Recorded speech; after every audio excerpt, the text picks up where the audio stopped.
Quelle est donc cette forme d'une vertu si grande qu'elle ait pu, presque identique dans toutes les langues, susciter à travers tant de pays et en tant de siècles, tant de chefs-d'œuvre? Si c'est ce que je pense, c'est un peu déplacé quand même, hein. Non, enfin non. Ah, mais tu as l'esprit mal tourné. Je parlais du sonnet. Sonner les matines, ding. Le sonnet est un poème à forme fixe de 14 vers, composé de 2 quatrains, donc des strophes de 4 vers, et d'un sisin, une strophe de 6 vers. Certains théoriciens, comme Auguste d'Orchin que j'ai cité au début, préfèrent parler de 2 tercets. Encore une fois, personne n'est d'accord. Non. Et pour illustrer cette problématique de définition, rien de mieux qu'un exemple. Voici donc, mesdames et messieurs, sous vos yeux et vos oreilles ébahies, Vénus Anadyomène d'Arthur Rimbaud. Comme d'un cercueil vert en fer blanc, une tête, de femme à cheveux bruns, fortement pommadée, d'une vieille baignoire émerge lente et bête, avec des déficits assez mal ravaudés. Puis le col gras et gris, les larges omoplates, qui saille, le dos court, qui rentre et qui ressort. Puis les rondeurs des reins semblent prendre l'essor, la graisse sous la peau paraît en feuilles plates. L'échine est un peu rouge, et le tout sent un goût, horrible étrangement. On remarque surtout des singularités qu'il faut voir à la loupe. Les reins portent 2 mots gravés, Clara Vénus. Et tout ce corps remue et tend sa large croupe, belle hideusement d'un ulcère à l'anus. Ah! Et après c'est moi qui ai l'esprit mal tourné. Quel vulgaire cet Arthur! 14 vers, 2 quatrains, 2 tercets, ce poème a tout l'air d'un sonnet. Et pourtant, beaucoup, comme Dorchin, BBM ou Alain Vaillant, diront que ce n'est pas un sonnet véritable. Pourquoi? Hein? Quoi? C'est à moi que tu poses la question? À cause des rimes et de la ponctuation.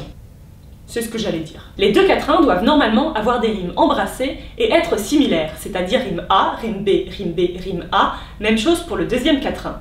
C'est ce qu'on appelle le système ABBA. Dancing Queen, Anna is 17. Le sonnet de Rimbaud ne respecte pas ça. Dancing Queen, feel the beat of the tambourine, oh yeah. Puisque sa rime A du 1er quatrain, tête, n'est pas repris dans le 2e quatrain et est remplacé par plate.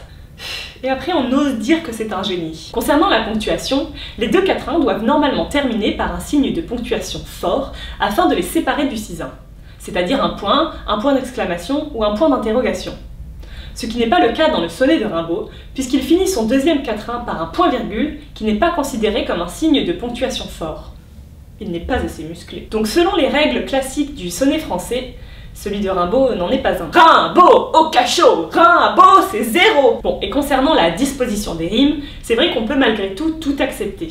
Les règles énoncées plus haut sont celles du sonnet parfait. Sonnet pas sonnet, parfait pas parfait... Faudrait savoir à la fin! Le sonnet est la forme poétique la plus connue et qui a été très en vogue à la Renaissance et au 19e siècle. Auguste d'Orchin analyse sa symbolique comme quelque chose d'une œuvre dramatique, où les 2 quatrains seraient l'exposition narrative, le 1er tercet le nœud de l'intrigue, et le 2e tercet le dénouement.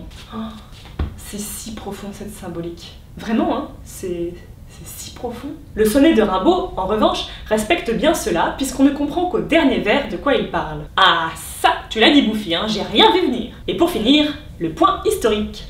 Le sonnet aurait son origine dans la tradition poétique populaire sicilienne du XIIIe siècle, où il se nommait sonetto. Si, ma che anch'io posso scrivere un sonetto. Et serait arrivé en France grâce à la traduction des sonnets d'amour de Pétrarque au XVIe siècle. Un sonetto d'amore, ma che bello. Grazie per ascoltarci. Bon, avant qu'elle disjoncte, soyons poètes, soyons fous et vulgarisons la poésie. Cara mia, ti voglio scrivere un bello sonetto d'amore.